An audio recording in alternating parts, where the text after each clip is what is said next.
Hello, everyone. This is Gail Ecker, Director of Equine Guelph, and I'm very pleased to welcome Dr. Mike Pownall for a discussion today.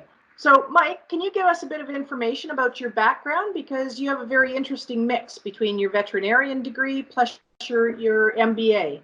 Well, absolutely, and thank you for inviting me to be part of this effort. So you missed one part, is before I became a vet, I was a farrier. And so yes. I became a vet late in life, or as a mature student. Being 6'4" and a farrier, it wasn't going to be a long, healthy, happy career. So went to vet school, graduated in 2001. My wife, Melissa McKee, and I started Mike Pownall Equine Services in 2002, and yeah, we've just kept on growing over the years. In 2013, I saw the equine world was changing. That was just after the slot programs for the racehorses was shut down, and I realized that I needed to make better decisions, smarter decisions to help guide our company, because as we're seeing right now with the COVID crisis, that the equine industry is particularly vulnerable to outside changes. So I said, let's do an MBA. So I went to University of Western Ontario, did an executive MBA, at nights and weekends, and graduated that in 2015. Excellent. So you bring a lot of perspectives to the table on this. Yeah, well, I hope so. One of the things that I even though people may ask, like, well, what do I know about running a barn? And that's a really fair question. But one of the things I did after my MBA is, one of the things we try to do in any business, regardless of, veterinarian or a stable, is to understand your clients and understand some of the challenges they have and try to find a solution for them. And so I interviewed a lot of clients that own stables and really did a real financial analysis of what it costs to run a stable. So I can say I don't know what it's like the day-to-day operations, but I have a really good sense of what it costs to run an operation.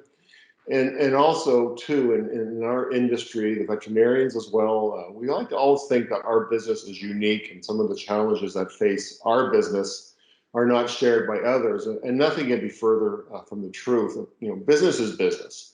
And whether you run a riding school, or you're a vet practice, or you run a restaurant, there's some basic fundamentals. And I think, part of our discussion today, we can touch upon some of them. And any business needs to, have a good handle on it. So it doesn't matter what you do. It's just having that good foundation is going to help any business do better. For sure. So let's get right into our discussion Sure. there. So there's many riding schools today, obviously having some severe financial challenges in their business. So I'd like to talk to you about surviving, preparing to open, and then thriving, not just surviving, as the third component. Yeah, no, I'm happy to jump in there. So I think, and I'm going to be honest, the things that I'm going to be discussing today are the same things that I've done with our own business, because, the vet industry has not been hit as hard as riding schools, but we've been hit pretty hard, and we've had a lot of restrictions on our basis. So these are the same kind of fundamental principles that I've applied to our own business. And I think, in this instance, what's facing the riding schools, or people that have riding schools as part of a stable, is first and foremost, we've got to look at our cash flow. Like, do we have enough money to get through the next month and over the summer? And almost like a long-term cash flow. And sometimes we don't like to do this exercise, because often the news is not what we want to see. And, if we're like, out of sight, out of mind, I'll deal with it later. But really, this is a business, and you've got to look at it. You got to understand, like, okay, how much cash is coming in? How much is going out every month? Will I have enough money to get through this next period of time? I have forecasts for our own business, because we've been hit pretty hard with the COVID-19. I've got a cash flow projection all the way to next April, because like many stables in Ontario, winter's slower. It's harder for us, or our expenses go up. So I want to make sure I can get through the next year. And so I've done a good cash flow analysis, and now I know what I have. once you have that cash flow analysis, depending whether it's like, oh boy, I need to gain a lot more cash, or, we're going to be okay. It's, then you sort of have to look at those decisions. Okay, what do I need to do to make this better? What kind of expenses can I cut? What are there any revenue opportunities? And that's been hard for the longest time, just because stables were shut down. But now that we're open a bit, and some of the social distancing is restricted, or has been lifted rather, now there are, and we'll get into that a little bit in a little bit of time. The other thing we need to do is, once you have that cash flow analysis, it's just, okay, understand what it costs. And I don't think all of us that own small businesses really appreciate, on an item by item basis, our electricity, manure removal, shavings, everything together, is to understand, what does everything cost? What does it really cost me to house a horse, feed a horse, vet a horse, take care of the farrier and the vet, clean the stalls, what have you.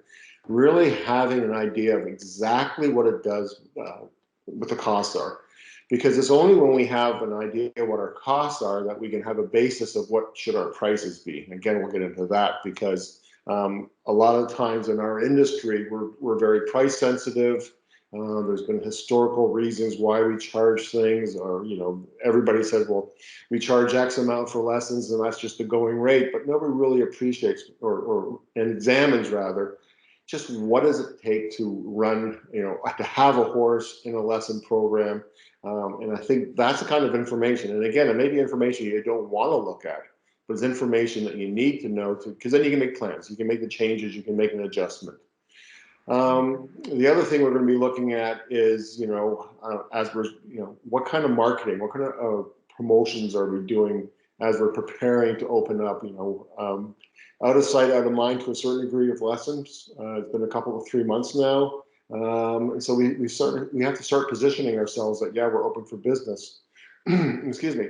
And then the other critical thing is, too, any good business is based upon the great staff that they have. And so whether it's people that give lessons, the people that are interacting with clients in the barn, even from, stall muckers, what have you, everybody is an integral part of the team. And having that good team as your foundation is really going to be critical to your success.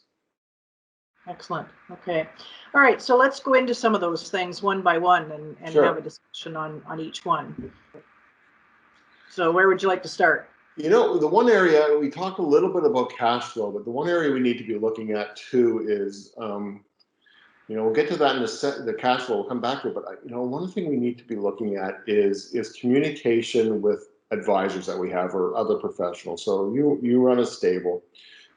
You didn't necessarily go to business school. There's a lot of things that you may be not familiar with about your business. And some of the things that I've talked about, analyzing cash flow, what have you, is, that's when you reach out to your bookkeeper, or to an accountant, or to your lawyer, or your insurance agent. I mean, these people, they have the knowledge to help you. They have they'll have other clients who are in similar situations. Just, they can advise you, hey, when this is happening, these are maybe some good responses.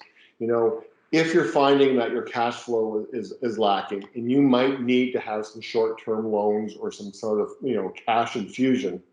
And these people will really help you, because number one, are there any of the government plans that you can tap into? That $40,000 loan for small businesses, of payroll being between 20,000 and I think 1.5 million. Well, most stables should fall into that. If you had your staff on, you're paying proper payroll, they get a T4 every winter for their income taxes. Most of these businesses can get it. I mean, they're going to give you 40,000. It's a loan. You don't have to pay it back until December 2022, interest free. And if you pay it back, or if you pay back 3/4 of it by the end of December 2022, you get $10,000 for free. I mean, this is really cheap money. And I know a lot of us are debt adverse, so we don't like taking on a lot of responsibilities. But I tell you, every business, from Air Canada just announced today that they're trying to find cash infusions to the smallest, mom and pop type business. All of us are having to look at what other resources are there, what cash availability is there to help us. Some of the payroll subsidies, if you're revenue is down below 30% than the same period last year. Yeah, take that. I mean, that's a no obligation. The government's going to give you 75% of the wages for whoever that you have employed. So you take advantage of these things. The other, good ally you're going to have is, the banks. The banks, have a mandate to help small businesses, and the government is, I was going to say, is going to stand behind a lot of the loans they're going to make to small businesses. So maybe you went to a bank 2 years ago to get a loan or what have you, and maybe there's a lot of hoops you had to jump through, or maybe they even refused you. I mean, not always do banks love small businesses, but I would say if you talk to your accountant, put a plan together, they'll know what your bank wants to know about. Maybe they'll even join you in a meeting with your branch manager just to sort of say, hey, this is what I need. And if you can go in to see your bank manager and you've got a plan and you've got this cash flow laid out that if I need X thousands of dollars to get through the next few months, but once this is over and business returns and I'm forecasting, let's say by next April, if you have a plan, they're really going to be much more receptive to what you're wanting. So use the resources around you and find access to cash, whether it's a loan, whether it's government grants, whether it's a wage subsidy, you take advantage of them. The other things that I like to do, and I've done this with our own business, is have these what if scenarios. Because I think this is where you're evaluating things in the worst case scenario. So it's easy to say, okay, by July, stables will be wide open and it'll be full bore lessons. Odds of that are happening pretty slim. There'll probably be some kind of limitation. So let's do some scenario planning. What if there is a second wave in September, October, like they often talk about? What if we have to go through another shutdown? Okay, I need to get some cash in reserve.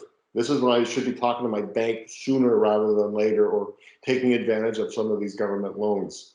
So, we've played a couple of what if scenarios, like, okay, what if there are no horse shows this season? What if the racing doesn't come back like it's supposed to? What kind of impact is that going to have on our business? And then you can at least say, I've got a plan in place, or I can start thinking about putting a plan in place based on these scenarios. And if you have this plan, then it's much easier to monitor it. You can look at every month or every week and just go, okay, I expected we were going to do X amount of lessons in June. We did less than that. What does that mean? Or we did more than we expected. Great news. How does that impact the rest of my budget going forward?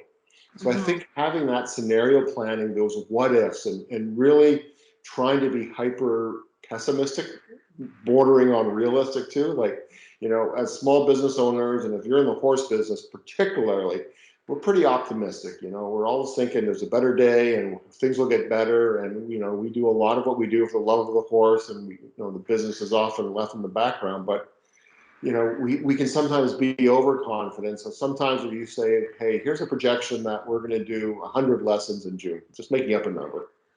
Or what if you only do 80? Or what happens if you only do 70? So try to temper your enthusiasm or your desire for good news and say, what, maybe I'm going to overestimate it. We as human nature, we often inflate what we think we can do. That's just a bias we have. So try to bring it back to like, yeah, maybe I'm over optimistic. I think another good thing, and this is key now, and this is going to be key for the next year till you get on your feet again. Really engage and have open communication with your vendors, people that you supply, people that you need. So whether it's your hay guy, you're the person you get your shavings, feed, farriers, vets, massage therapists, anybody that you have working for you, everybody knows that everybody's troubled. And what is most frustrating, and I can speak from my own point of view, is when you have a client that doesn't respond. Then you sort of lose trust, as opposed to proactively say, let's use my example. If the vet practice is, hey, Mike, what a horrible situation our business is in. I can't pay my bill now. What can we do? I'm happy, and I guarantee you any vendor is going to be happy to talk to you about, all right, let's make a plan. I want you to survive. We all want you to survive. So how can we make this work over the next while? But you know what? let's say you were going to pay your hay guy $500 by the end of May, and you realize, or the end of June, and you realize you can't do it. Well, instead of waiting for that person to call you back and go, hey, what about that payment? I mean, call ahead and just say, you know what? I thought I was going to be able to pay you by the end of June. It's not going to be happening. Can I give you some? Can we talk base in the next week, 2 weeks? Anybody is going to have a lot of time for somebody that's going to be forthcoming, transparent, and is working with them to create a solution. The worst thing you can do is just not respond to calls, not deal with it, because right away everybody's like, I have no idea what's going to happen. Doesn't sound good. That's when people start saying, well, I'm going to send you to collections, or I'm going to stop bringing hay to you or bedding to you or what have you. So this is where communication is essential. And I think that's probably one of the key themes that I wish comes out of this, is just keep the communication open. When the recession happened in 2008, 2009, I mean, it was a tough winter for us. And I remember calling up our suppliers and just saying, it's going to be tough. I can't pay you in 30 days. I'm going to try for 45 to 60. And not everybody loves it, but they work with you. They get it. We're all, like we're saying that a lot. We're all in the same boat. But as small businesses, we are all in the same boat. And the only way that this we come out of this together is by together and all these businesses flourishing. And I guess the other thing that I would just, before you open up again, or as you're preparing to open, is making sure you have that right staff on board, making sure that you're communicating with them, that, safety is your priority, that, that you have the rules in place for guidance, rather, for when people are coming into the barn, making sure your staff is on board so they're practicing social distancing, they have the right PPE with them, communicating to your clients the expectations, whether it's staggered shifts when people come to the barn or for smaller lessons. So really, again, communication is essential. If you're looking at a foundation of any business, communication internally, communication out to the market, two huge things. And I don't think any of us do that well enough or often enough. Now, one of the things you had mentioned there is understanding the costs of running a current operation. Yeah. We're not selling shoes in this business. No. So it's not like you can just discard your inventory from last year's spring fashions. So some of the decisions that have to be made by horse owners can be really, really tough. So can you kind of comment on balancing the financial with the welfare aspects? Yeah, and Gail, you're bringing up probably the hardest part of when we look at our costs.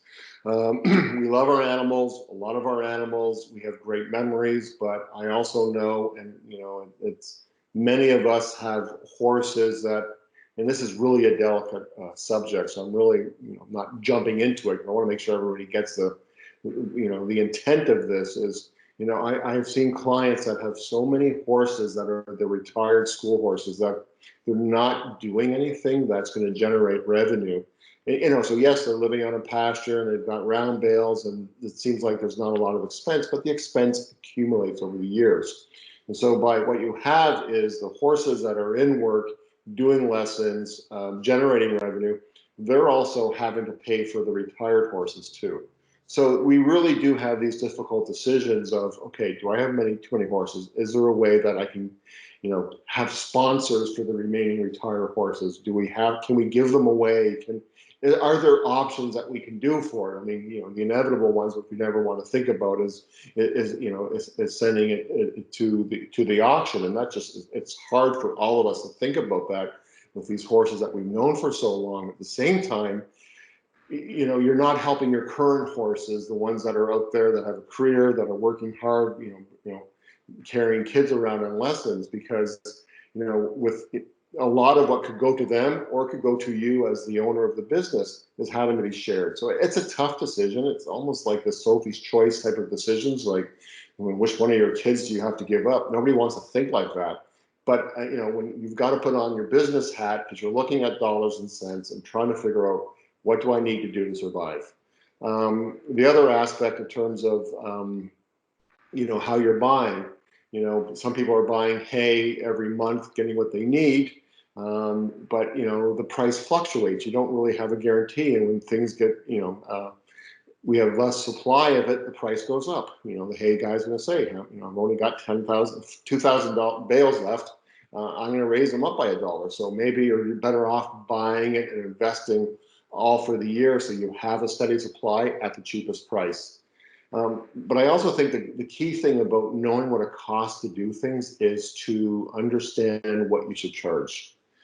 And so we talked earlier about, you know, having some cash reserve, like, you know, that money that we're going to put away for a rainy day. And as small businesses, it's hard to do it because there's always a new expense. But I think we need to have the discipline of saying, okay, just like my RSP, I'm going to put aside X amount every month. That's my rainy day fund. Something happens, a few years ago, we had such a dry summer. The quality of hay was horrible. The price of hay was, that year was really expensive. So that's where you use that slush fund.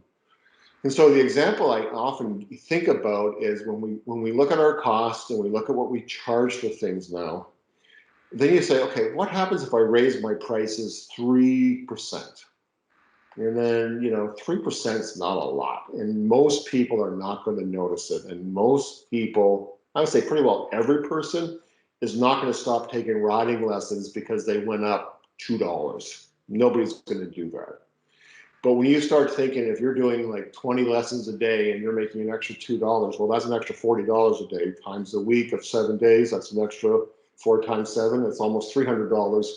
Oh, after a month, you've got an extra 1,000, and after a year, you get an extra 12,000. So that's real money. Nobody notices that 3% increase or 5% increase. But if you've got enough horses together, the cumulative effect of that is powerful and can really help you in terms of compensating you for the hard work that goes into running a barn, but B, having that reserve, that slush fund, just so in case something happens, you have a little bit more of a security blanket around you.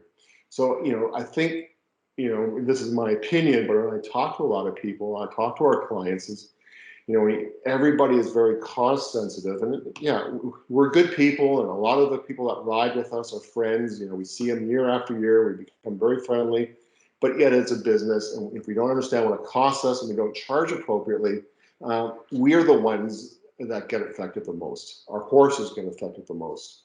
So I think we need to make these pretty, they're not harsh, they're just realistic business decisions of, I got to raise my price this year.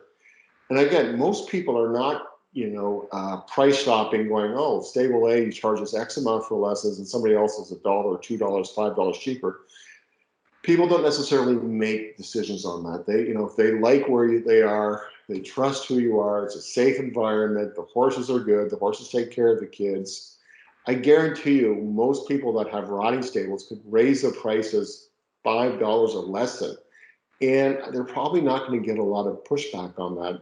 I learned that when I was a farrier, and it's a hard work being a farrier, and you're thinking, well, how many horses do I have to trim or shoe a day to make a living?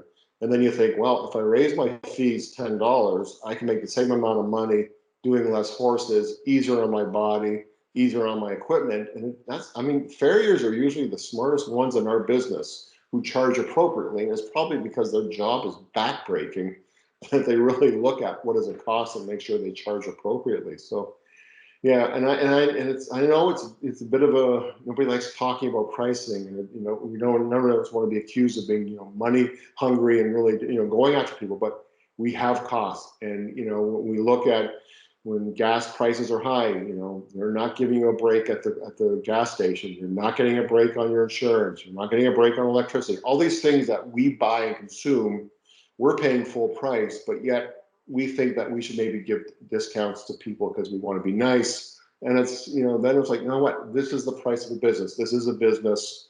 I need to make a living. I need to take care of my animals. I need to make enough money that I can start putting some stuff away for rainy day and for my retirement eventually. That's what we need to do as business people.